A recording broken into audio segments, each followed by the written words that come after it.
Hi, everyone. Welcome back to Between the Between the Jokes. chances.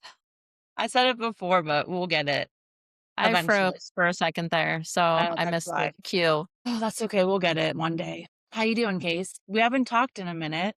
How was the storms for you? It was good. We actually got some more on Friday. It's just becoming a little bit of a nuisance at this point. I couldn't You get the guys, van out of the driveway on Thursday, so I was late to work in Columbus. and you were out a week of school, correct? Pretty much. I think they went back that Friday with like a 2-hour delay. Those 2-hour delays are it just seems like, if you thought that much about a 2-hour delay, just cut it. Just don't have them come to school. Yeah, you guys were out too for the week. Yeah, we were out for a week. The world didn't end up here. There were not a lot of frozen pipes. To be fair though, the roads were icy and we stayed put for a couple days. And they were extra cautious with not going to school. So yes, we were out of school all week. Yeah.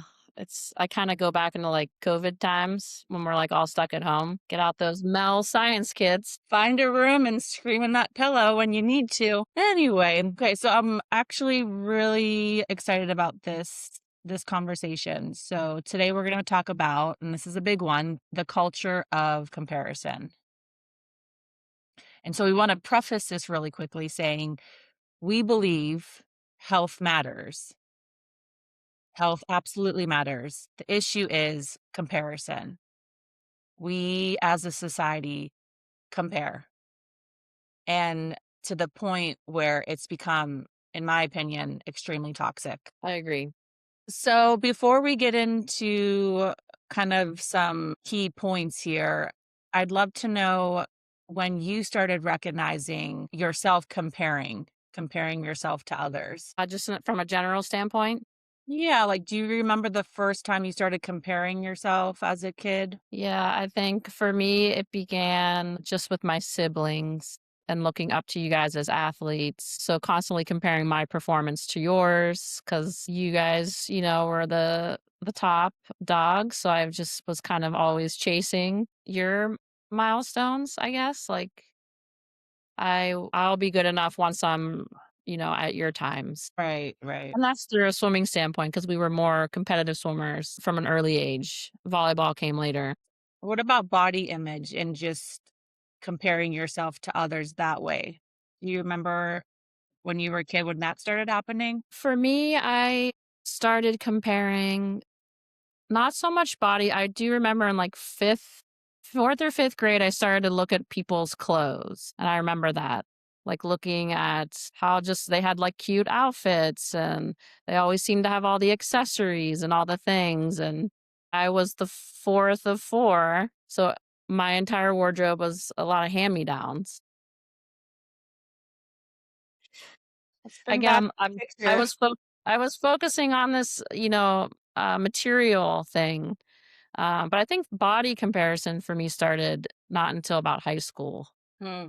I really started to register some some differences in bodies. I mean, you as a kid, you can see it, like the general differences, but I just don't think I was like cognitively aware as younger. I wasn't that cognizant of like Yeah. those differences. How about you? When did it start? I think for me, and I think it was around middle school. I just remember, and I think I've shared this with you, but I remember just staring in our mirror in our bedroom, like just thinking that I was ugly. I know you and Kelly would never admit to this, but I definitely was the ugly duckling between you two. And I mean, I was so awkward. I had sideburns. I got made fun of my nose. I mean, I just felt really ugly from a young age because you 2, like, had the boys, and I thought you both were, like, so gorgeous, and so for me, that was pretty early, and that was, like, definitely looks. Wait, so I had the boys in what, elementary school? I think it was a combo. I think it was a combo in middle school, and, yeah, I just felt really ugly. So that was definitely early memories of you So 2. comparison to your siblings. Yes, So and then inter-family dynamics. mhm. Yeah. And then as far as, like, comparing myself to, like, other bodies, And I'll give a shout out to her, Katie Malis. I mean, I just remember, and we were good friends, still are friends. But she was also a swimmer. We grew up swimming with her, and she just had like the leanest. She was just really fit, and I loved her body. And I just remember always comparing myself to her body because I just didn't have that body. And you talked about too, well, sports, and it's true. I knew I was great at sports, so I didn't compare a lot as a kid to sports because I think that's where I was very driven and competitive and good. So for me, the comparison was definitely with looks and, like, my insecurities, which progressively got worse and worse. And then once I, had some epiphanies, I grew up, I worked on myself, a lot of self-work that slowly changed. So let's go ahead and set the rules for the conversation we're going to have about comparison. Yeah, so like this episode isn't about deciding which bodies are healthy or unhealthy, although we do agree there are people that are unhealthy.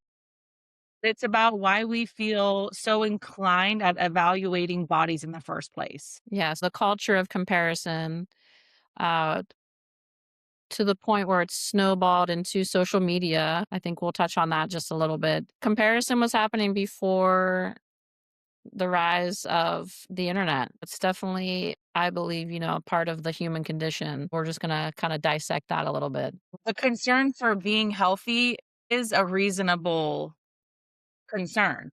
I do feel like people sometimes tease people for being fit, Yeah. prioritizing sleep or not drinking, um, or, cutting back sugar. And they're like, what are you on a diet?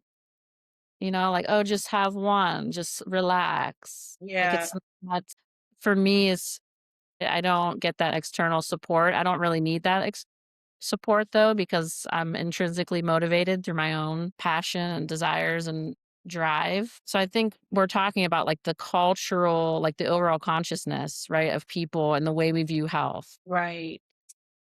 I think when we start comparing, I think that's an insecurity from the person comparing. Like, where did it go to where someone else is doing something that you have judgment about that so deeply gets to your core? I know, like, for me as a kid, I don't want to say I didn't know anybody, but we really didn't have the tools or the guidance to have those conversations. So I remember I was mean. I remember looking at others and making comments and being mean about their appearance or things they were doing. Looking back now and knowing what I know now, that was a reflection of me. It had nothing to do with those people. And I think it's the same now. I mean, you could probably relate to your daughter, and I do bring her up because she is a teenager and she is dealing with social media. And so the comparison is probably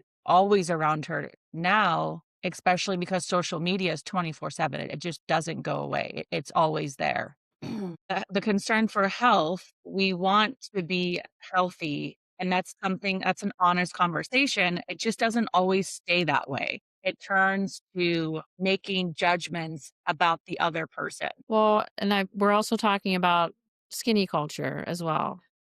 Health skinny doesn't always mean healthy. Right.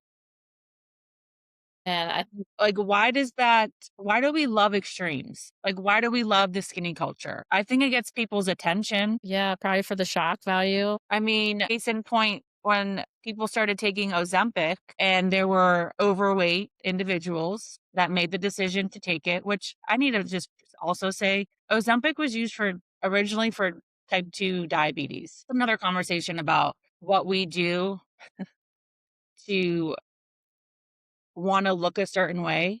Mhm. And there were a lot of people that used Ozempic and lost, like, a lot of weight. And for me, it's just like, at what cost? Mhm. Like, I wonder what happened, the side effects and just what, like, internally, like, what it does to your gut. Yeah, I just feel it's just unfortunate because I wish we were taught more how to listen to and respond to our bodies, because we're all so individual. So we're not really trained to embody ourselves, to really like fully conceptualize what that means. So, like, if you eat something and it hurts your stomach, maybe you shouldn't be eating that. If you eat something that gives you really bad gas, you can also do, I know foods rely on different blood types. So, whatever blood type you are is going to reflect, potentially the type of diet you should have.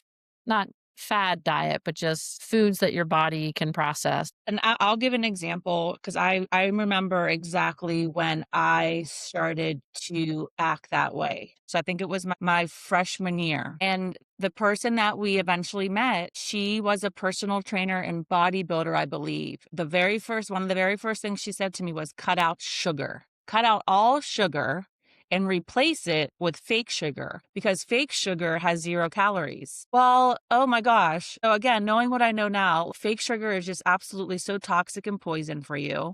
And I remember eating those like sugar-free jellies and sugar-free ice cream and everything sugar-free. And it started to like destroy my gut. I was gassy, crampy, bloated.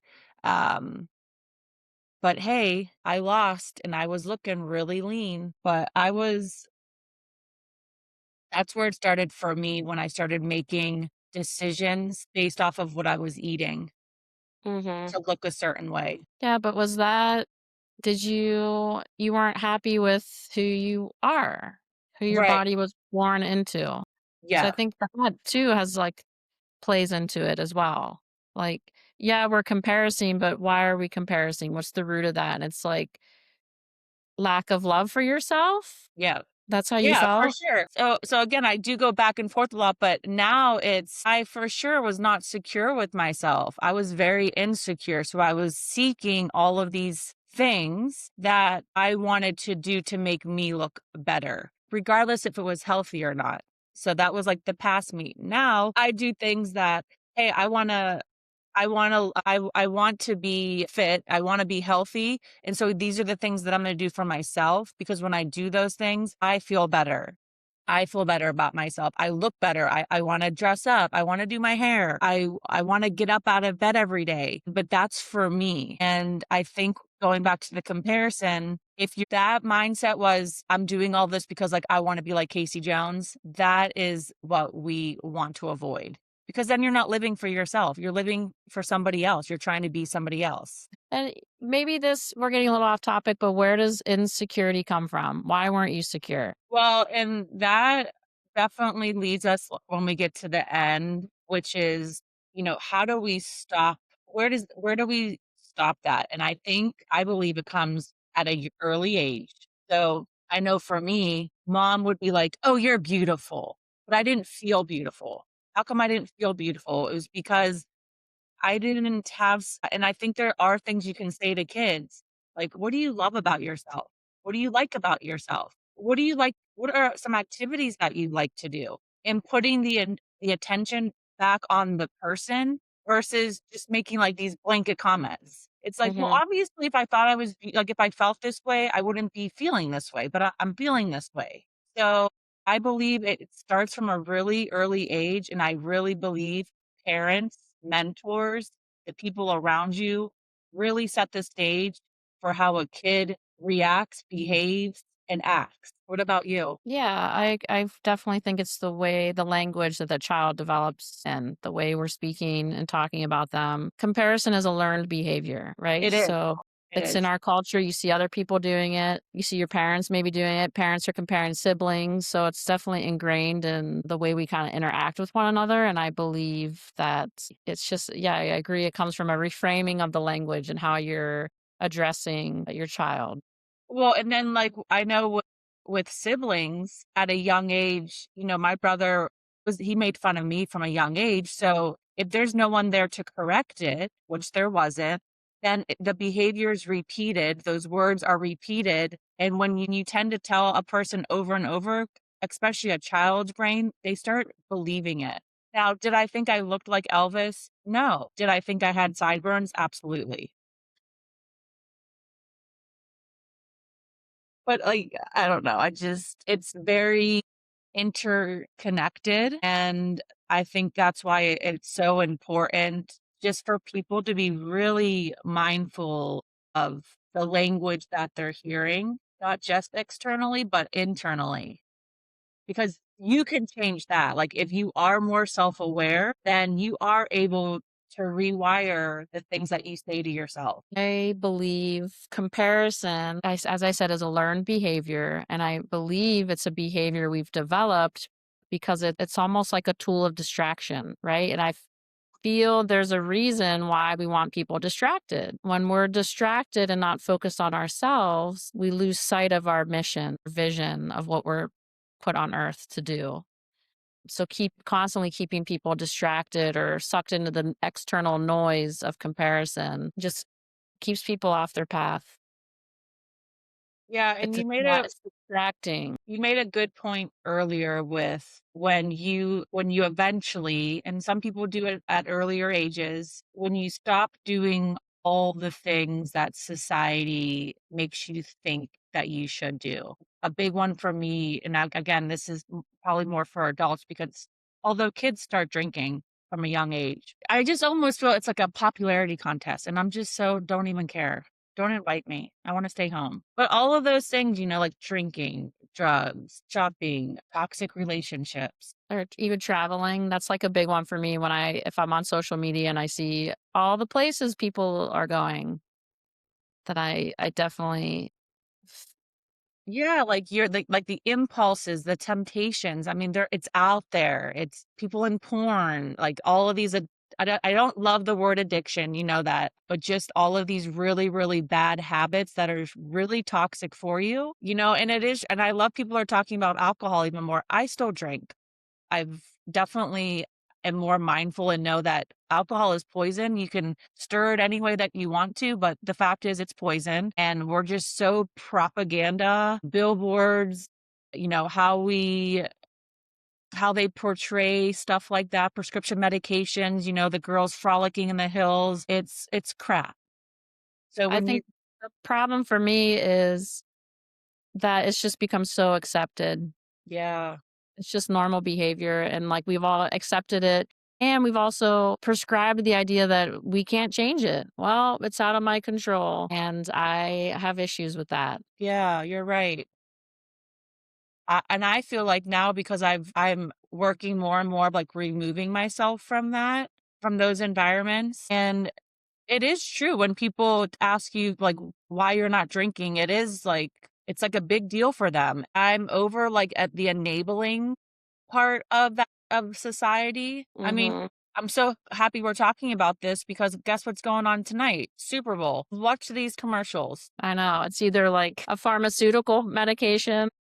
Or Bud Light, there's gonna be a Bud Light, everyone laughing and mhm. Yeah, so I think people need to understand they have the power to reclaim that and reframe that so that it's refocusing on yourself, not in a self-centered way or not like, I'm the center of the universe, but just where you're looking out for and advocating for you, because nobody else is gonna advocate for you That's the way right. you do. If you're not your best version of yourself, how can you possibly be the best version to others? You can't. Mhm. So I think focusing on you first and foremost should be the center. Yep. So we'll talk really quickly on why we shouldn't compare. Let's talk about the detriments of comparing. Comparing is rarely accurate. Okay, we don't Mhm. see the whole story. So let's take a look at social media. We don't know what someone behind the scenes is going through, genetics, health conditions, lifestyle stress, access to resources. We just don't. And Right. yet we see people comparing all the time. All the time. Not just in body comparison, performance comparison, life comparison, all the things that they have that I don't have comparison. Right. So, and let's go back to the really old saying, you can't judge a book by its cover. Love that one. And, also comparison measures the wrong thing. It measures like the appearance, not a person's well being. Mhm. Comparison steals attention. Constantly evaluating ourselves and others keeps us focused inward, not on goals, creativity, or relationships. Energy that could be used for learning, growth, or connection is instead spent measuring and ranking. Yeah, that's a big one for me, and we were just discussing this briefly. It's kind of distracts you, and you lose sight of, like, yourself, and then once you're done comparison, you come out of it just feeling not great, Yeah. and then you have to, like, pull yourself out of that hole that you just dug yourself into. It can be a vicious cycle, and we don't have that much time in our life to we don't. And being in that situation before, it hurts. And like I feel for others that are in those situations because we are all so uniquely different, and comparison has been just such a destructive part of our life. And it goes back to, you asked me last time, where did it start? Well, it started with survival. So like this is like primitive thinking, and it just has gotten worse and worse and worse, especially in our generation now with social media. Comparison erodes self-worth 1,000,000%. Ranking bodies implies there's a better or worse, which is arbitrary and harmful. Links value to appearance, not character, skill, or effort. And when we see it all the time, she's so beautiful. It's like there's more to that person than just her outward appearance. Right. And over time, this fuels anxiety, shame, and dissatisfaction. And I'll give you an example going back to my ugly duckling years. I was such the ugly duckling, ugly, ugly, ugly. Learned to start love myself, getting help, all the things. But then once I started kind of becoming a woman and where the world thought I was, pretty, then that kind of became the focus. And I know for me, it was like, wait a minute, I'm still at the end of the day, I'm still a person. I like to be talked to. I don't want you just to tell me I'm pretty. So I've seen it both ways. Comparison really does start eroding your self worth. Do you have an example in your life where you just were comparing yourself, where it just led to a dark place? I think with starting my business recently, I lose sight of the fact that I'm starting from absolutely nothing. And so comparing to businesses that have been around for decades, it's like that's not a fair comparison. So it would leave me in moments of like, temporary paralysis. But then I just kind of, snap out of it or get on the treadmill and just like pound out some miles. And then I'm like back to my kind of like very focused thinking. And I love that you said that because it's not like you're avoiding it. You went and did something that that gave you some time to maybe reframe your thinking. It's a really key point because exercise actually can really help. Okay, comparison reinforces culture, not reality. So comparison is cultural, not inevitable. Media, diet culture, social norms, and advertising train us to evaluate bodies constantly. And again, watch the advertising for the Super Bowl Right. tonight. So again, it's just coming back to this. This is a learned behavior. We've been conditioned by our culture. Yeah. Every comparison reinforces hierarchies and standards that benefit someone else, industries, advertisers, or societal norms, not you. Not to pulling focus from the average person, right? Yeah. We're just like these normal people, and it's training us to keep pulling focus from us. Yeah, And it I is. wonder why. Why? Because we want to keep people in their place. Complicit and complacent with their reality, thinking they can't do anything to change their life, their well being. Yeah, I like to call us sheep. Comparison blocks care and empathy. I see this one a lot with a lot of insecure people, a lot of teenagers. And the teenagers are really insecure because they do compare a lot. But I just think of like cattiness. Seeing a body as evidence or proof of discipline failure replaces understanding with judgment. When we stop comparing, we can focus on supporting others and ourselves instead of policing bodies. Right. So again, going back to yourself, what are you focused on? And a comparison, it doesn't reflect reality. It steals your attention and it reinforces a system designed to make you feel inadequate. So piggybacking off what you just said, it really is a system. It makes you feel Yeah. like you're not enough. You're not doing enough. You should be doing more. You shouldn't be doing this. You should be doing what that person's doing because on Instagram they look like they have the perfect life. And the reality is that's just not true. Or this is Everybody what they did to become successful. So you should do it too. And everybody has a closet, whether it's open or not, is on them. What I mean is, we all have a story. No one's perfect. No one's perfect, Casey. I think too, I would like to add that one, a learned behavior. We need to, how we get out of it is reshaping how we talk about ourselves, but it's also prioritizing, teaching how to care, right? How to care for yourself, how to love yourself. And sometimes you have to do a lot of positive self talk. I know with middle, she was having some times where she was having some negative self talk about her appearance. And so we came up with a mantra that she would say every night before bed. And they were just like positive affirmations. And it's funny because my thesis in graduate school was actually about this, just kind of how we don't prioritize teaching people how to love for and care for not only themselves, but also other people. How do we help? Let's start with young children. So kids start noticing differences in peers around ages 3 to 5. And at this age, it can start shaping their self-esteem and social behavior. So that for sure was with me from a young age with my siblings. So how do we help? Model appreciation over judgment. Comment on effort. Well, I saw how hard you worked today. Creativity, curiosity, not their appearance or talent. Avoid ranking. So don't say you're the tallest, the fastest, the best in a way that sets a hierarchy. Normalize diversity and encourage self reflection, bringing it back to them. Like, what did you enjoy about that? Instead of, did you win? It's diversity, Yeah. but also not normalizing unhealthy habits. Because we can normalize diversity and be aware that there's different body types, but we can also be conscious of different body types that are still maybe fueling their bodies with unhealthy habits. Yes. Yes, there are different bodies and being healthy matters. Okay, so teens, adolescence equals peak social comparison. And it's just gotten much worse because of social media, as we've said over and over. Body images pressures increase, fueled by media and peer culture. Again, billboards, advertising, commercials, friends. How to help? This is a big one for parents. Teach media literacy. Help teens understand that social media images are curated and edited. True story. Shift Yeah. focus from appearance to function. Praise strength, endurance, skill, or teamwork over looks. Encourage self talk awareness. Teens can notice when they're comparing and reframe the thought. We've talked about reframe the thought. I can learn from them, but that doesn't make me less. And then model healthy comparison.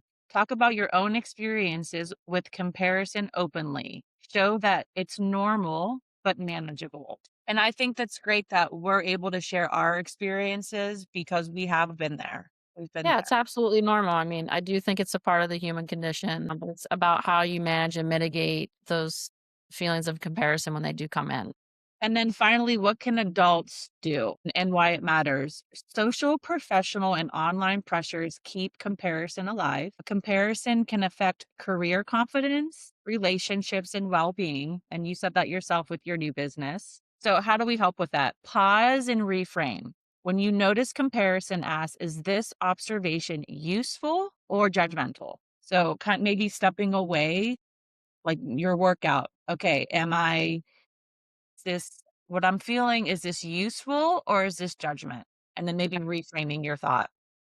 Well, Limit even knowing that you have the power to question the things that you're thinking, because a lot of the times I do feel like, and I've succumbed to this in the past, it's just like the thoughts come in and it's like they must be real. And one of my mentors said something to me like about what did he say? It was like, just because you think it doesn't mean it's real. exactly.